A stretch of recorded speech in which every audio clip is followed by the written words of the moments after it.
After years of disappointment, the Quakes have finally cleared the clouds and brought the sun back out for Quakes fans, winning the Cali Clasico on the road for the first time since 2022. The result was a narrow 1-0 win, which might have been leaving some fans wanting more given the context of where both teams are at. But me personally, a win is a win, and I left this match with the feeling that the Goonies are back.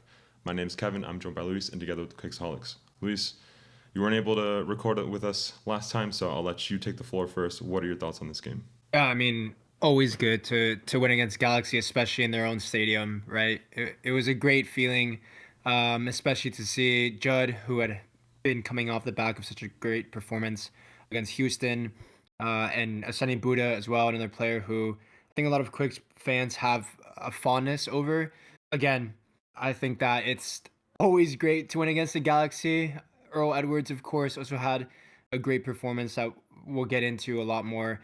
I think overall, it's kind of like a boring game almost at times. At the beginning, there were a lot of chances both ways. Painso looked dangerous, Peck looked dangerous on a few occasions, but like we talked about on the drive back home, it's one of those games that you just want to get out of there with 3 points, with a win, and to get bragging rights.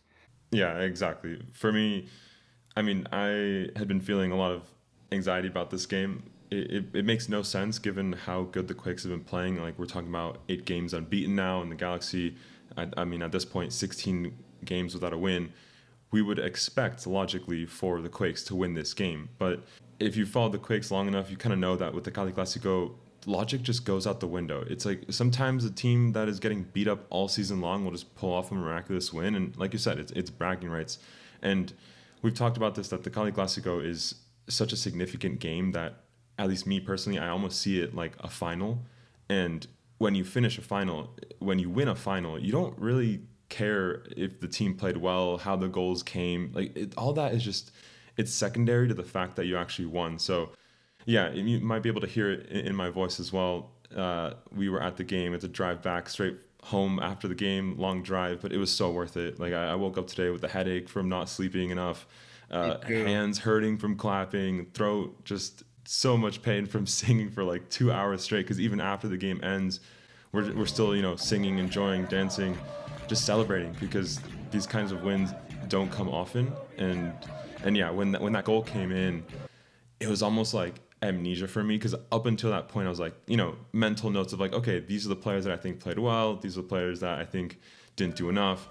That goal went in and like just everything, it just flushed straight out of my mind, and it was just bliss, just pure bliss, looking up at the sky and just thanking the universe that finally this is our moment to finally win and to take that step back in the Cali Clasico. Like we've mentioned, it's like 4 or 5 matches now the gaLaxy have beaten us. We haven't won in what, 2 3 seasons now. Like, we got used to just celebrating draws, and I think that's not where Quakes fans should be. We deserve more, and so to finally get this and on the road is just such a great feeling.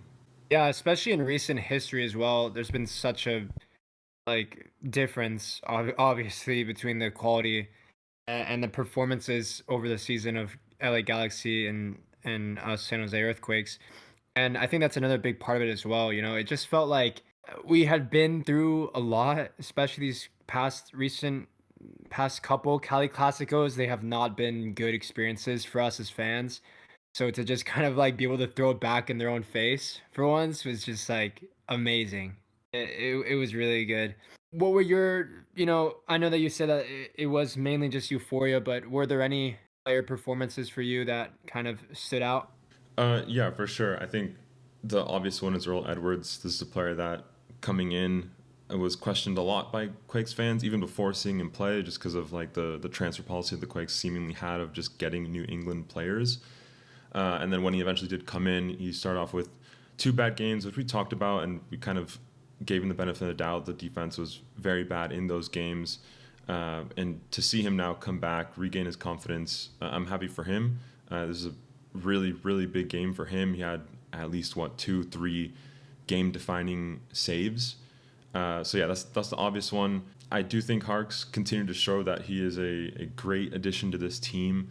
The moment that stands out for me is, he recovers the ball, dribbles a couple yards, and just rips a shot. It's unfortunate that it hit the post, but we've seen him contribute so much in the attack, in the defense. He just always feels like he's all over the field, and I think this was another game. And honestly, now that I'm thinking about it, I think at least for the names that are more regulars, I think Benji maybe is the exception because it was his first game. I think everyone on this team kind of played to their like consistent level of this season. Like Muni played well, Romney played well. Um, Again, I don't really want to call it the negatives after a Cali Clasico win. I think that's unfair. It's just like a great collective. But I mean, even the players that, if you've listened to previous episodes, you probably know who we're talking about. That we sometimes leave the field, or not leave the field. We leave the game with more to desire and more to hope from them.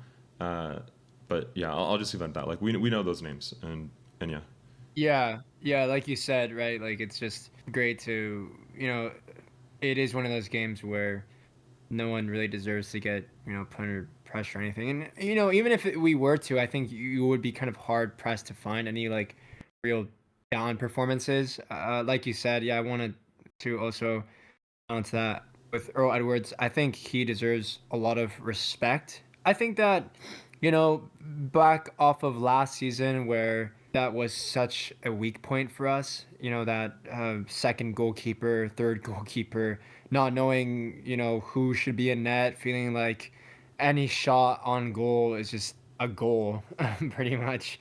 Yeah. And it's really nice to have Earl Edwards. I think, that one game, that first game that he was put into against LAFC, I think it was when Daniel went down, in Kansas as well. It's tough, right? Especially at the beginning, but the important part is, ever since then, he's looked really comfortable, really confident in goal. When the ball comes his way, it was kind of difficult to see some of the angles of some of LA Galaxy's chances just because where we were sitting and we were so Wait, sitting. yeah, exactly. Yeah. Like just the fact that we were just so like invested in the moment, and just cheering on the team. But looking back at some of the highlights, I think one of the early chances that Paintsel had was Earl Edwards has a great save. There were some dangerous moments, I think, when, especially early on, like I mentioned in the intro, when Paintsel would get up one-on-one against Rodriguez, or even Gabriel Peck a few times one-on-one with Romney. Of course, there's a mismatch for both of those, predominantly the one with Paintsel in terms of the speed and the agility that we know that those two players have.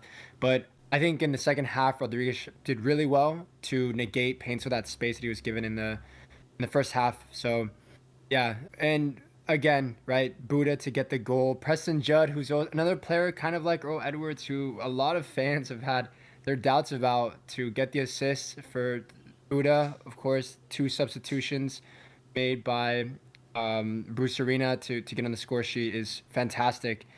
The last thing I did want to say was about, it's another game where Hernan not in the picture at all. He was on the bench, but his services just weren't deemed necessary for Bruce Arena.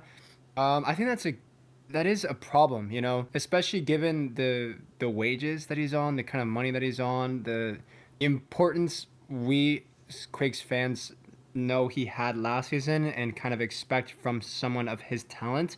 But he does, like, that's the thing, the talent is unquestionable, but when he's in the team, I do think the Quakes don't function as cohesively. And as much talent as he has, just because of some of his habits, I want to say, it feels like, you can't really blame Bruce Arena or be concerned too much about his absence. I think that it is the right call.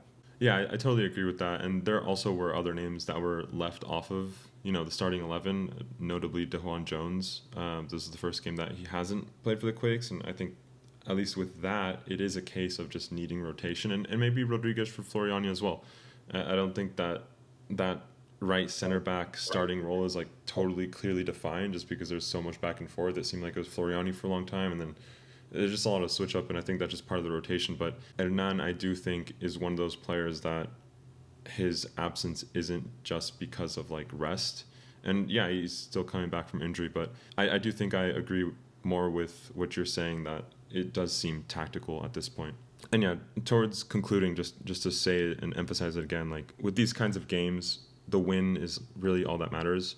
Yes, it's just another MLS game on paper. It's just part of the regular season, but for Quakes fans, I think a lot of Quakes fans will agree that this is not just any game. And I mean, like, you look at the attendance too, the ultras going down for the game, as well as a lot of other season ticket holders that weren't, they weren't specifically with the ultras, but they're still in the section.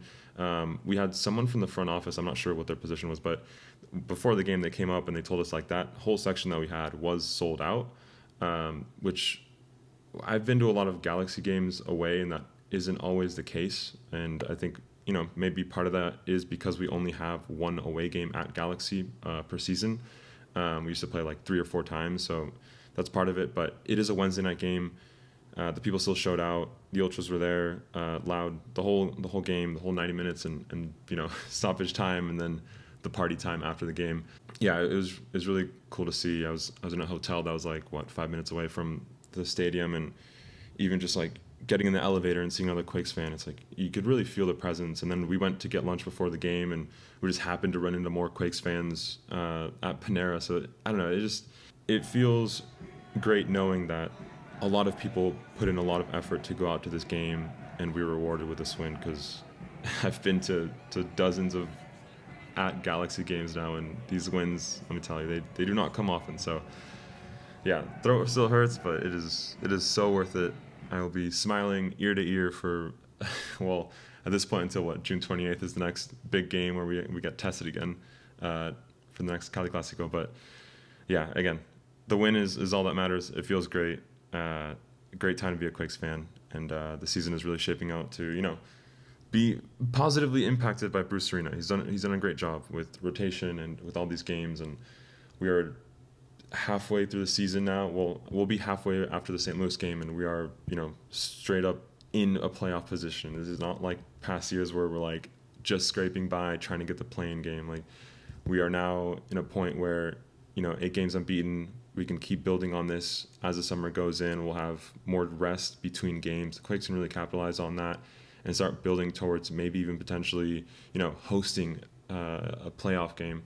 So yeah, it just feels like the sky's the limit, and yeah, thank you to the Quakes. So yeah, that's all we had for this one. St. Louis on Saturday. That's gonna be an awkward 11:30 a.m. game. It like overlaps with the Champions League. There's gonna be so many games to watch, but that'll be the one that we'll be watching, and we will be here to talk about it over the weekend. So if you enjoyed, let us know what you're thinking about this game and anything else Quakes related, and we'll catch you next time. Thanks.